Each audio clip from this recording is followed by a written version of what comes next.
നമസ്കാരം, എൻ്റെ പേര് അഖില. പള്ളിക്കൂടം യൂട്യൂബ് ചാനലിലേക്ക് എല്ലാ കുട്ടികൾക്കും സ്വാഗതം. ഇന്ന് നമ്മൾ ഹിന്ദിയുടെ ആദ്യത്തെ ചാപ്റ്ററാണ് പഠിക്കാൻ പോകുന്നത്. ചാപ്റ്ററിന്റെ പേരാണ് ബീർ ബഹൂട്ടി. ചാപ്റ്ററിന്റെ പേരെന്താണ്? ബീർ ബഹൂട്ടി. അതുപോലെ ആ കഥ എഴുതിയ, അതായത് ലേഖകന്റെ പേരെന്താണ്? പ്രഫാദ്. പിന്നെ കഹാനിയാണ്. കഹാനി എന്ന് വെച്ച് കഴിഞ്ഞാൽ അറിയാലോ, എന്താണ്? കഥ. അപ്പോ നമുക്ക് ഏറ്റവും ആദ്യം നമുക്ക് ഈ ബീർ ബഹൂട്ടി എഴുതിയ ലേഖകനെ കുറിച്ച് നമുക്ക് നോക്കാം.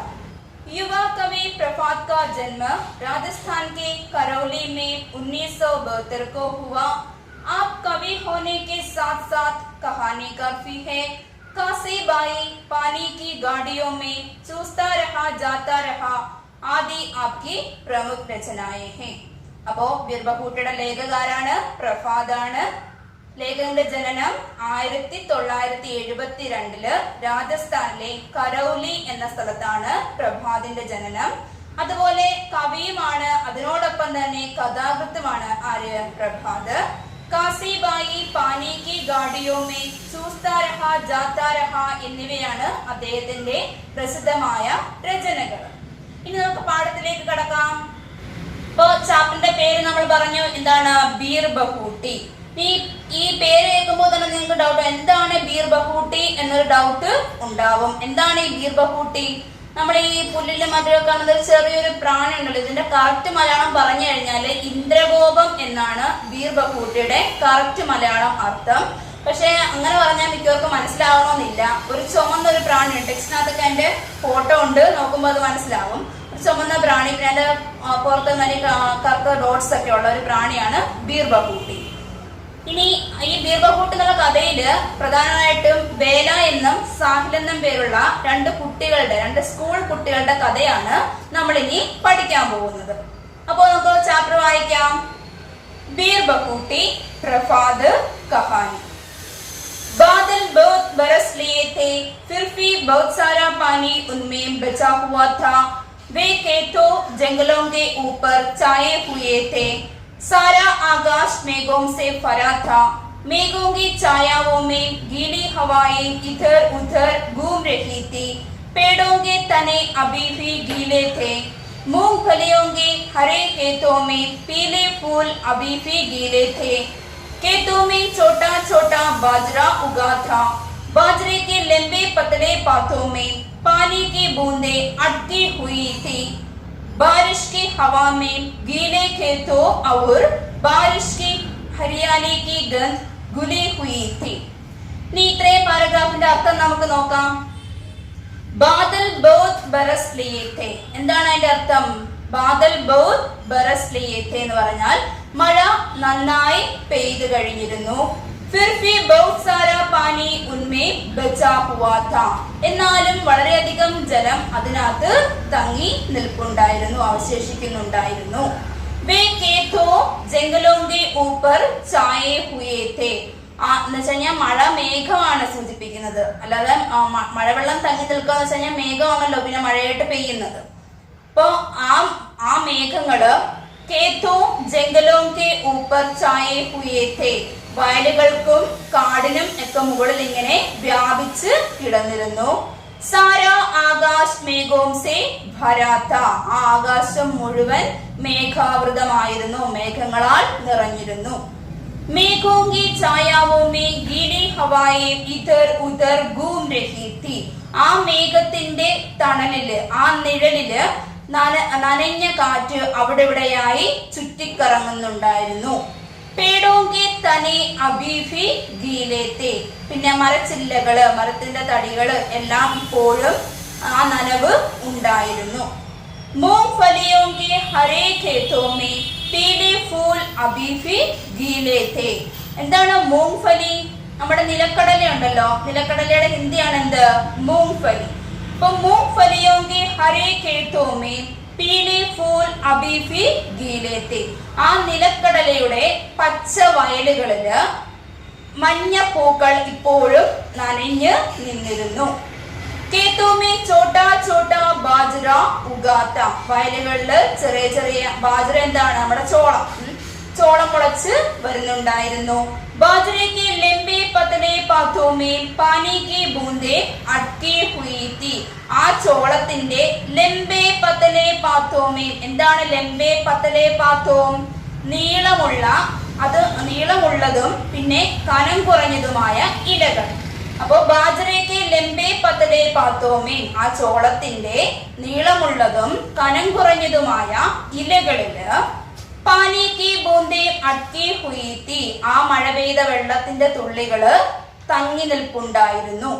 बारिश की हवा में गीले खेतों और बारिश की हरियाली की गंध घुली हुई थी.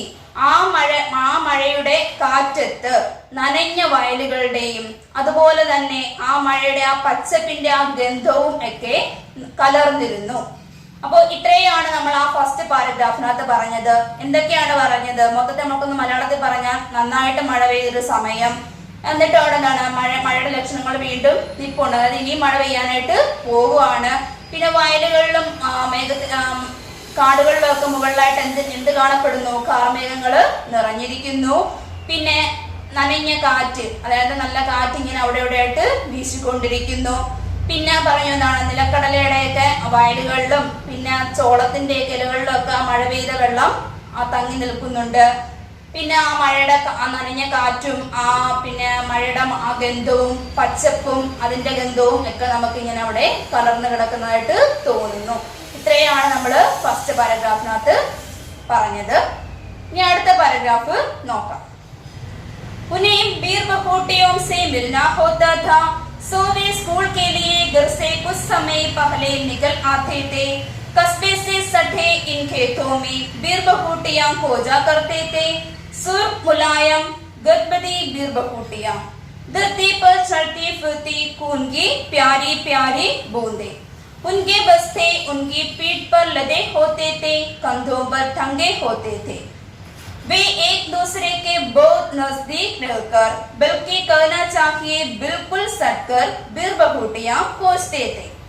उन्हें देखने के लिए वे बारिश की गंध भरी पूरी जमीन पर बैठ जाया करते थे. നമ്മൾ പറഞ്ഞു ഇത് രണ്ട് കുട്ടികളുടെ കഥയാണല്ലേ. ആരുടെയൊക്കെയാണ്? ബേളയുടെയും സാഹിലിന്റെയും.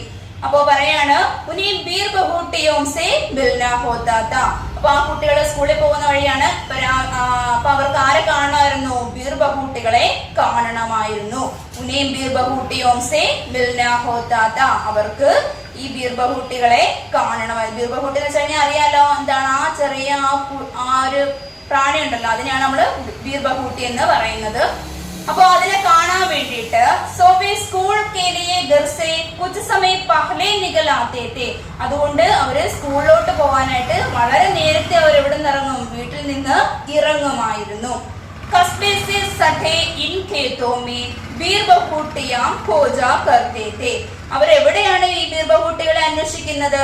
പട്ടണത്തിനോട് ചേർന്ന് കിടക്കുന്ന ആ വയലുകൾ. നമ്മൾ നേരത്തെ പറഞ്ഞല്ലോ നിലക്കടലയുടെയും ചോളത്തിന്റെയൊക്കെ വയലുകളുണ്ടല്ലോ. അപ്പൊ അതിനോട് ചേർന്നാണ് അവർ ആരെ തിരയുന്നത്? ആ ചെറിയ പ്രാണി, അതായത് ബീർ ബഹൂട്ടികളെ തിരയുന്നത്. സുർഖ് മുലായം ഗദ്ബദി ബീർ ബഹൂട്ടിയ, നല്ല ചുമന്ന മൃദുവായ ഭംഗിയുള്ള ബീർ ബഹൂട്ടികളാണ്. धरती पर चलती फिरती खून की प्यारी प्यारी बूंदे, ഭൂമിയിലൂടെ ചുറ്റിക്കറങ്ങുന്ന, ഭൂമി അതായത് മണ്ണിൽ ചുറ്റിക്കറങ്ങുന്ന ഭംഗിയുള്ള രക്തത്തുള്ളികൾ. അതായത് ബീർ ബഹൂട്ടിയുടെ നിറം എന്താണ്? ചുമന്ന നിറമല്ലേ. അപ്പൊ ദൂരെ നോക്കുമ്പോൾ നമുക്ക് തോന്നും, വരിവരിയായിട്ട് അത് പോകുന്നത് കാണുമ്പോൾ തോന്നും ചുമന്ന രക്തത്തുള്ളികൾ ഇങ്ങനെ മണ്ണിൽ കിടക്കുന്നത് പോലെ തോന്നുന്നു. उनके बस्ते उनकी पीठ पर लदे होते थे, कंधों पर टंगे होते थे. बस्ते എന്ന് വെച്ചാൽ എന്താണ്? ബാഗ്. സ്കൂളിൽ പോകുന്ന കുട്ടികളല്ലേ, അപ്പൊ അവരുടെ തോളില് ബാഗുകൾ അവരിട്ടിരിക്കുന്നു. वे एक दूसरे के बहुत नजदीक रहकर, बल्कि कहना चाहिए बिल्कुल सटकर बीर बखूटियां खोजते थे. അവര് രണ്ടുപേരും വളരെ അടുത്ത് നിന്നുകൊണ്ട് വേക്ക് ദൂസരേക്ക് ബഹുത് നസ്ദീക് രഹ്കർ, രണ്ടുപേരും വളരെ അടുത്ത് നിന്നിട്ട് ബൽക്കി കവനാ ചാഹിയെ ബിൽക്കുൽ സട്കർ ബീർ ബഹൂട്ടിയാം കോസ്റ്റേത്തെ, അഥവാ അങ്ങനെ അല്ലെങ്കിൽ പറയാം രണ്ടുപേരും ഒത്തുചേർന്നിട്ടാണ്, സട്കർ ഒത്തുചേർന്നിട്ടാണ് ബീർ ബഹൂട്ടികളെ അന്വേഷിച്ചിരുന്നത്. उन्हें देखने के लिए वे बारिश की गंध भरी पूरी जमीन पर बैठ जाया करते थे. ആ ബീർബഹൂട്ടികളെ കാണാൻ വേണ്ടിയിട്ട് ആ മഴ പെയ്ത് കിടന്ന നനഞ്ഞ മണ്ണിൽ അവര് അവിടെ ഇരുന്നിട്ട് അവരെന്ത് ചെയ്യുമായിരുന്നു? ഈ ബീർബഹൂട്ടികളെ തെരഞ്ഞെടുക്കുമായിരുന്നു. बेला देखो इस बीरबहूटी का रंग तुम्हारे रिबन के जैसा लाल है, साहिल ने कहा। तुमने कुछ सुना बेला? हाँ सुना, पहली घंटी लग गई है, लेकिन मुझे पेन में स्याही भी फरवानी है दुकान से. അപ്പോ സാഹിൽ ബേലയോട് പറയുകയാണ്, ബേല देखो इस बीरबहूटी का रंग तुम्हारे रिबन के जैसे लाल है. നോക്കൂ, ഈ ബീർബഹൂട്ടിയുടെ നിറം നിന്റെ റിബന്റെ കളർ പോലെ ചുവന്ന നിറമാണല്ലോ. സാഹിൽ ने कहा, സാഹിൽ പറഞ്ഞു. तुमने कुछ सुना बेला? നീ വല്ലതും കേട്ടോ ഞാൻ പറഞ്ഞത്? हाँ सुना, पहली घंटी लग गई है. ആ കേട്ടു, ആദ്യത്തെ മണി അടിച്ചിരിക്കുന്നു. എവിടെ? സ്കൂളില്. ആരത് പറഞ്ഞത്? ബേല. लेकिन मुझे पेन में स्याही भी फरवानी है दुकान से. പക്ഷേ എനിക്ക് പേനയില് മഷി നിറയ്ക്കണം കടയിൽ നിന്ന്. അപ്പൊ ബേലയോട് സാഹിൽ ചോദിക്കുകയാണ്, പറയുകയാണ്, ആ നോക്കൂ, ഈ ബീർബഹൂട്ടിയുടെ നിറം നിന്റെ റിബൺ പോലെയാണല്ലോ, ചുമന്നിരിക്കുകയാണല്ലോ എന്ന് പറയുന്നു. എന്നിട്ട് സാഹിൽ ചോദിക്കുന്നു, നീ വല്ലതും കേട്ടോ, ഞാൻ പറയുന്നത് വല്ലതും കേട്ടോ എന്ന് ചോദിക്കുന്നു. അപ്പം ബേല എന്താ പറഞ്ഞത്? ആ കേട്ടു, സ്കൂളിൽ ആദ്യത്തെ മണി അടിച്ചിരിക്കുന്നു, എന്നാൽ എനിക്ക് പേനയിൽ ഇനി മഷിയും കൂടി നിറയ്ക്കേണ്ടതുണ്ട് എന്നാൽ പറഞ്ഞു. ബേല പറഞ്ഞു. ഇനി ബാക്കി നോക്കാം. 1981 का साल राजस्थान में जयपुर के नजदीक सवारी गाड़ियां और मालगाड़ियों से सदा भरा फुलेरा जंक्शन, कस्बे की लगभग सुनी तंग गलियां, गलियों में खामोश खड़े बिजली के खंभे, खंभों के बीच खिंची तारों की कतारें. इन गलियों में जहां तहां दिखाई पड़ते मीठी घंटियां बजाते फेरी वाले. एक अंधेरे सी गली में 6-7 गधों की खुरों की टापों की आवाजें. उनके पीछे चलता एक बदन उगाड़े कुम्हार. इसी दृश्य के बीच से गुजरते हुए 2 स्कूली बच्चे, बेला और साहिल. उन दिनों पेन में 5 पैसे में नीली स्याही भरी जाती थी. स्टेशनरी की दुकान वाले ड्रॉपर से पेन में स्याही भरते थे. എന്താണ് ഈ പാരഗ്രാഫിനകത്ത് പറയുന്നത്? 1981 का साल. ഏതാണ് വർഷം? 1981, 1981.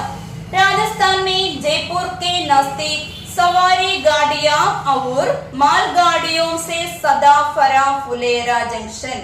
രാജസ്ഥാനില് ജയ്പൂരിന് സമീപം യാത്രാവണ്ടികളാലും ചരക്കു വണ്ടികളാലും നിറഞ്ഞ ഫുലേര ജംഗ്ഷൻ. സവാരി ഗാഡിയ എന്ന് വെച്ചാൽ എന്താണ്? യാത്രാവണ്ടികള്. മാൽഗാഡിയ എന്ന് വെച്ചാൽ എന്താണ്? ചരക്കു വണ്ടികൾ. അപ്പൊ രാജസ്ഥാനില് ജയ്പൂരിനോട് സമീപം ചേർന്ന ജംഗ്ഷൻ ആണ് ഇത്, ഫുലേര ജംഗ്ഷൻ. യാത്രാവണ്ടികളാലും ചരക്കു വണ്ടികളാലും നിറഞ്ഞ ഫുലേര ജംഗ്ഷൻ. കസ്ബെ കി ലഗ്ഭഗ് സുനി തംഗ് ഗലിയാ. ആ പട്ടണത്തിനോട് ചേർന്ന് കിടക്കുന്ന ഒരു വിജനമായ തെരുവുകള്, കുറെ വിജനമായ ഇടതൂർന്ന തെരുവുകള്. ഗലിയോ മേ ഖാമോഷ് കടേ ബിജ്ലി കെ ഖംഭേ. ആ തെരുവുകളില് നിശബ്ദമായി നിൽക്കുന്ന വൈദ്യുത പോസ്റ്റുകൾ. ബിജ്ലി കെ ഖംഭേ എന്ന് വെച്ചാൽ എന്താണ്? വൈദ്യുത പോസ്റ്റുകൾ. ഖംഭോങ്കി ബീച്ച് കിഞ്ചി താരോങ്കി കഥാരെ. ആ വൈദ്യുത പോസ്റ്റുകൾക്കിടയിലായിട്ട് നിരനിരയായി നിൽക്കുന്ന ലൈൻ കമ്പികൾ. താരോങ്കി കഥാര എന്ന് വെച്ചാൽ എന്താണ്? കറന്റ് കമ്പി ഉണ്ടല്ലോ, അത്. इन गलियों में जहां तहां दिखाई पड़ते मीठी घंटियां बजाते फेरी वाले. ആ തെരുവില് അവിടെ എവിടെയായിട്ട് ഒരു മധുരമായ മണിമുഴക്കി പോകുന്ന കച്ചവടക്കാർ, ഓരോ സാധനങ്ങൾ വിൽക്കാനൊക്കെ പോകുന്ന കച്ചവടക്കാരുണ്ടല്ലോ, അപ്പൊ അവരെയും അവിടെ കാണാം. एक अंधेरे से गली में 6-7 गधों की खुरों की टापों की आवासें. ആ ഇരുട്ട് നിറഞ്ഞ ഒരു ഇരുട്ട് വ്യാപിച്ചപ്പോൾ ആ തെരുവില് ഒരു 6-7 ഗധോ എന്താണ്? കഴുത. ഗധോങ്കി കുരോങ്കി ടാപ്പോങ്കി ആവാസേൻ. ആ കഴുതകളുടെ കുളമ്പടി ശബ്ദവും. ഉൻകെ പീച്ചെ ചൽത്താ ഏക് ബദൻ ഉഘാടെ കുംഹാർ. ആ കഴുതകൾക്ക് പിറകിലായിട്ട് ആരും പോകുന്നു? ഒരു ഷർട്ടൊന്നും ഇടാത്ത ഒരു കുംഹാർ. കുംഹാർ എന്ന് വെച്ചാൽ എന്താണ്? കുശവൻ. इसी दृश्य के बीच से गुजरते हुए 2 स्कूली बच्चे, बेला और साहिल. ആ ഒരു ദൃശ്യത്തിനിടയിലൂടെ കടന്നു പോകുന്ന 2 സ്കൂൾ കുട്ടികളാണ് ആര്? ബേലയും സാഹിലും. उन दिनों पेन में 5 पैसे में നീലി സ്യാഹി ഫരി ജാതി തി. ആ ദിവസങ്ങളിലൊക്കെ പേനയില് 5 പൈസക്കാണ് നീലമഷി നിറച്ചു കൊടുത്തിരുന്നത്. സ്റ്റേഷനറി की दुकान वाले ड्रॉपर से पेन में स्याही भरते थे. ആ കച്ചവടക്കാരൻ ഡ്രോപ്പർ വഴി എന്ത് ചെയ്യുമായിരുന്നു? പേനയില് മഷി നിറച്ച് കൊടുക്കുമായിരുന്നു. അപ്പൊ ഈ പാരഗ്രാഫിനകത്ത് എന്താ പറയുന്നത്? 1981 വർഷം രാജസ്ഥാനിലെ ഏത് സ്ഥലത്തിനെ കുറിച്ചാണ് നമ്മൾ പറഞ്ഞത്? ഈ പാരഗ്രാഫില് ഫുലേര ജംഗ്ഷനെ കുറിച്ചാണ് പറഞ്ഞത്. ഫുലേര ജംഗ്ഷന്റെ പ്രത്യേകത എന്താണ്? എപ്പോഴും യാത്രാ വണ്ടികളാലും ചരക്ക് വണ്ടികളാലും നിറഞ്ഞതാണ് ഇത് ഫുലേര ജംഗ്ഷൻ. അതുപോലെ അവിടെ മൊത്തം എന്താണ്? ഇടതൂർന്ന വിജനമായ തെരുവുകളാണുള്ളത്. പിന്നെ എപ്പോഴും വൈദ്യുത പോസ്റ്റുകളൊക്കെ ഉണ്ട്. അതിനൊക്കെ ആ പോസ്റ്റുകൾ നിരനിരയായിട്ടുള്ള ലൈൻ കമ്പികള്. പിന്നെന്താ പറഞ്ഞത്? മറ്റേ മണിമുഴക്കി പോകുന്ന കച്ചവടക്കാർ, ഫേരിവാല എന്ന് വെച്ച് കഴിഞ്ഞാൽ എന്താണ്? കച്ചവടക്കാര്. പിന്നെ 6-7 കഴുതകളുടെ കുളമ്പടി ശബ്ദം. അതിന് പിറകിലായിട്ട് പോകുന്ന ഒരു കുശവൻ. പിന്നെ അതിന്റെ ഇടയിൽ ആ ഒരു ദൃശ്യത്തിനിടയിലൂടെ കടന്നു പോകുന്ന നമ്മുടെ 2 സ്കൂൾ കുട്ടികളാണ് ആര്? ബേലയും സാഹിലും. പിന്നെന്താണ് പറയുന്നത്? ആ പേനയിൽ ആ സമയത്ത് എത്ര രൂപയ്ക്കാണ് മഷി നിറച്ചു കൊടുത്തിരുന്നത്? 5 പൈസക്കായിരുന്നു ആ കാലത്ത് പേനയിൽ മഷി നിറച്ചു കൊടുത്തിരുന്നത്. പിന്നെ കച്ചവടക്കാരൻ ഡ്രോപ്പർ വഴി എന്ത് ചെയ്യായിരുന്നു? പേനയിൽ മഷി നിറച്ചു കൊടുക്കുമായിരുന്നു. ഇത്രയാണ് നമ്മള് ഇന്ന് ഇത്രയുമാണ് പഠിച്ചത്. ഇനി നമുക്ക് ഇതിന്റെ ഇത്രയും അർത്ഥം നോക്കാം. അപ്പൊ നമ്മള് ഇന്ന് പഠിച്ച ഇത്രയും ഭാഗത്തിന്റെ അർത്ഥമാണ് ഈ കൊടുത്തിരിക്കുന്നത്. ഒന്ന് വായിച്ചു നോക്കാം. ബീർബഹൂട്ടി ഇന്ദ്രഗോപം. ഇന്ദ്രഗോപം എന്നതിന്റെ മലയാളം മീനിങ് ആണ് ആ ചെറിയ പ്രാണി ഉണ്ടല്ലോ, അതിനാണ് നമ്മൾ ഇന്ദ്രഗോപം എന്ന് മലയാളത്തിൽ പറയുന്നത്. ഗീലി നനഞ്ഞ, മൂങ്ഫലി നിലക്കടല, പത്തലേ പാത്രവും കനം കുറഞ്ഞ ഇലകള്, കസ്ബെ പട്ടണം, നസ്ദീക് സമീപം, സവാരി ഗാഡി യാത്രാവണ്ടി, മാൽഗാഡി ചരക്ക് വണ്ടി, ഗലിയ തെരുവുകൾ, കൂർ കുളമ്പ്, കുംഹാർ കുശവൻ, ഗുസർന കടന്നു പോവുക, സ്യാഹി മഷി, കംഭെ പോസ്റ്റുകൾ. അപ്പൊ നമ്മൾ എന്തൊക്കെയാ പഠിച്ചത്? ബീർബഹൂട്ട് എന്നുള്ള പാഠമാണ് പഠിച്ചത്. അത് ആരാണ് എഴുതിയത്? പ്രഭാതാണ് എഴുതിയത്. പിന്നെ ഏതൊക്കെയുള്ള രചനയാണ്? കഹാനിയാണ്. എക്സാമിന് ചിലപ്പോ ചോദിക്കാം പാഠ്കാന ബീർബഹൂട്ടി, ലേഖക് പ്രഭാത്, പ്രോക്തി കഹാനി. അപ്പൊ അതിനകത്ത് എന്താ പഠിച്ചത്? ഇവിടെ വരെ നമ്മൾ പഠിച്ചപ്പോൾ ഉള്ള 2 കഥാപാത്രങ്ങളാണ് ആര്? ബേലയും സാഹിലും. ബേലയും സാഹിലും ആരാണ്? സ്കൂൾ കുട്ടികളാണ്. പിന്നെ അവര് സ്കൂളിൽ പോകുന്ന ആ സമയത്തെ കാര്യങ്ങളാണ് പറയുന്നത്. നല്ലതുപോലെ പെയ്ത് കഴിയുന്ന സമയമായിരുന്നു. അപ്പൊ ആ കുട്ടികൾക്ക് ആരെ കാണണമായിരുന്നു? ആ ചെറിയ പ്രാണി. അതിനെ നമ്മൾ ഹിന്ദിയിൽ എന്താ പറയുന്നത്? ബീർബഹൂട്ടി. അപ്പൊ ബീർബഹൂട്ടികളെ കാണാനായിട്ട് അവര് സ്കൂളിലോട്ട് പോകാനായിട്ട് വളരെ നേരത്തെ തന്നെ ഇവിടെ നിന്ന് ഇറങ്ങുമായിരുന്നു, വീട്ടിൽ നിന്ന് ഇറങ്ങുമായിരുന്നു. എന്നിട്ട് ആ പാടത്തിലാണ് അവർ ആരെ അന്വേഷിക്കുന്നത്? ബീർബഹൂട്ടികളെ അന്വേഷിക്കുന്നത്. പിന്നെ അതിനുശേഷം എന്താ നമ്മുടെ സാഹില് പേരോട് ചോദിക്കുന്നുണ്ടല്ലേ, ഈ ബീർബഹൂട്ടിയുടെ നിറം നിന്റെ റിബണിന്റെ കളർ ആണല്ലോ, ചുവപ്പ് നിറമാണല്ലോ എന്ന് ചോദിക്കുന്നുണ്ട്. അപ്പം ബേല എന്ത് പറഞ്ഞു? സ്കൂളിലെ ബെല്ലൊക്കെ അടിച്ചു, ഇനി എനിക്ക് എന്ത് ചെയ്യണം? പേനയില് മഷി കൂടി നിറയ്ക്കണമെന്ന് പറഞ്ഞു. പിന്നത്തെ പാരഗ്രാഫിനകത്ത് പറയുന്നത് എന്താണ്? ആ ഒരു സ്ഥലത്തെ കുറിച്ചാണ്. ആ സ്ഥലം ഏതാണ്? രാജസ്ഥാനിലെ ജയ്പൂരിന് സമീപമുള്ള ഏത് ജംഗ്ഷൻ? ഫുലേര ജംഗ്ഷൻ. പിന്നെ ആ ജംഗ്ഷന്റെ പ്രത്യേകതകളും പറഞ്ഞു. എന്താ? യാത്രാ വണ്ടികളാലും ചരക്ക് വണ്ടികളാലും ഒക്കെ നിറഞ്ഞ ജംഗ്ഷനാണത്. അതുപോലെ തന്നെ പോസ്റ്റുകളൊക്കെ ഒരുപാടുണ്ട്. പിന്നെ അതിലെ കൂടെ പോകുന്ന ഫേരിവാല. ഫേരിവാല എന്ന് വെച്ചാൽ കച്ചവടക്കാര്. പിന്നെ ആ കഴുതകളുടെ കുളമ്പടി ശബ്ദം പറഞ്ഞു. പിന്നെന്താ പറഞ്ഞത്? പിന്നെ ആ ദൃശ്യങ്ങൾക്കൊക്കെ ഇടയിലൂടെ നടന്നു പോകുന്ന 2 സ്കൂൾ കുട്ടികളാണ് ആര്? ബേലയും സാഹിലും. പിന്നെ ഇനി പഠിക്കാൻ പോകുന്ന അവര് ആ മഷി പേനയിൽ നിറയ്ക്കാൻ പോകുന്ന സന്ദർഭങ്ങളൊക്കെയാണ് ഇനിയുള്ള പാഠഭാഗം. അത് നമുക്ക് അടുത്ത ക്ലാസ്സിൽ എടുക്കാം. ഇനിയും ഈ ചാനൽ സബ്സ്ക്രൈബ് ചെയ്യാത്തവർ സബ്സ്ക്രൈബ് ചെയ്യുക, ബെൽ ബട്ടൺ അമർത്തുക. Thank you.